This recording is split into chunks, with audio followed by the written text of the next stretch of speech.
Seja muito bem-vindo ao canal Brasil Teológico. Aqui você encontra teologia e vida. Deixe o seu like e se inscreva no canal. Por exemplo, 1 Timóteo 2,15.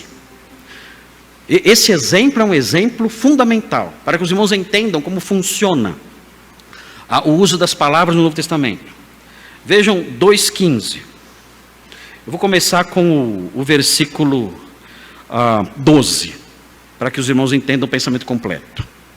Vejam aí 1 Timóteo 2,12, fala assim: não permito que a mulher ensine, nem exerça autoridade de homem, esteja porém em silêncio, aqui sobre o trabalho das mulheres na igreja. A mulher não pode ser pastora, não adianta, pode espernear, gritar, berrar, não tem jeito. Esse texto não tem como ele sair daqui. Ele está aqui e vai continuar aqui, não adianta. Agora vejam a sequência, não é disso que eu quero falar agora. Por que a mulher deve permanecer em silêncio e deve estar, não pode exercer autoridade de homem? Por quê? O texto fala: porque primeiro foi formado Adão e depois Eva. Ele explica que a razão disso é uma razão doutrinária e não cultural. Houve uma ordem na criação. Então, por causa disso, a mulher não pode exercer autoridade. E também por causa da doutrina da queda.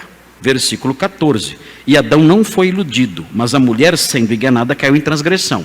Então, o apóstolo Paulo, ele embasa a proibição da mulher exercer autoridade na igreja, ele embasa essa proibição sobre duas doutrinas, são dois pilares. O primeiro pilar, a ordem da criação. Primeiro foi formado Adão e depois Eva. Esse é o primeiro pilar sobre o qual ele constrói essa proibição da mulher não exercer autoridade na igreja. E o segundo pilar, a doutrina da queda. Adão não foi enganado, mas Eva foi enganada e caiu em transgressão. Então, por causa desses dois pilares, a ordem da criação e a doutrina da queda, a mulher não pode exercer autoridade sobre a igreja. Então, não é por razões culturais, como dizem por aí, mas por razões doutrinárias, e esses são os dois pilares doutrinários sobre os quais a proibição é construída. Agora vejam a sequência, o verbo salvar. Todavia será salva através de sua missão de mãe. Algumas traduções abrandaram um pouquinho o verbo e colocaram todavia será preservada. Deve ter outras traduções aí. Mas na verdade o verbo aqui é salvar. Todavia a mulher será salva através da sua missão de mãe. Então temos mais um problema aqui agora. Se salvação é só ir para o céu, quem vai para o céu entre as mulheres? Só as que têm filhos. Mulher que não tem filho, não vai para o céu. Amém? Fala amém para você ver o que acontece. O que vocês acham dessa soteriologia? A mulher que não tem filhos não vai para o céu. Isabela, tenha filhos logo. As moças que estão aqui solteiras se casem logo e tenham filhos. As moças casadas, que ainda não têm filhos, se apressem, você não sabe o que pode acontecer amanhã. Você tem que ter filhos para ir para o céu. E agora? E pior, o texto prossegue mostrando que não basta ter filhos. Vejam. Todavia será salva através de sua missão de mãe, se ela permanecer em fé e amor e santificação com bom senso. Não é só ter filho, não. Não é só isso, não. Tem que ter filhos e tem que permanecer em fé, amor e santificação com bom senso. Aí você, mulher, será salva. Então, tem um jeito dos homens serem salvos e tem um jeito das mulheres serem salvas. As mulheres só serão salvas se tiverem filhos. E se tiverem esse perfil, aí vão para o céu.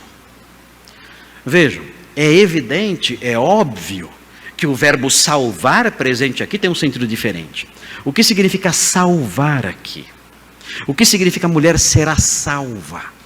Notem, você tem que compreender o significado disso à luz do assunto que está sendo tratado.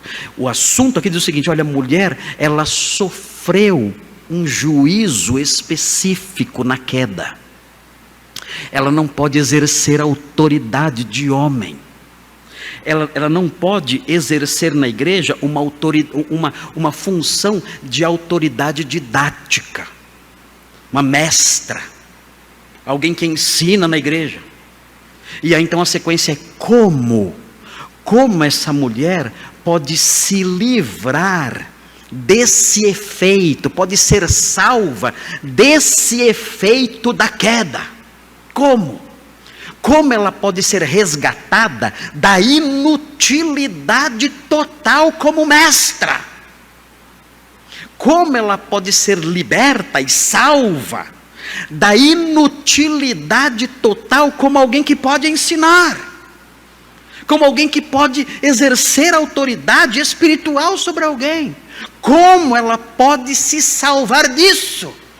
Paulo explica. Como a mulher vai ser salva desse efeito danoso da queda? Simples, tendo filhos. Quer ser pastora? Gere uma congregação. Simples. E você vai ser salva desses efeitos da queda. Ali no seu lar, a mulher terá a sua congregação, e ela exercerá a autoridade. Ela vai ensinar, ela vai pastorear, ela vai exercer a sua influência como mestra, como episcopisa, e então ela será salva dos efeitos terríveis da queda.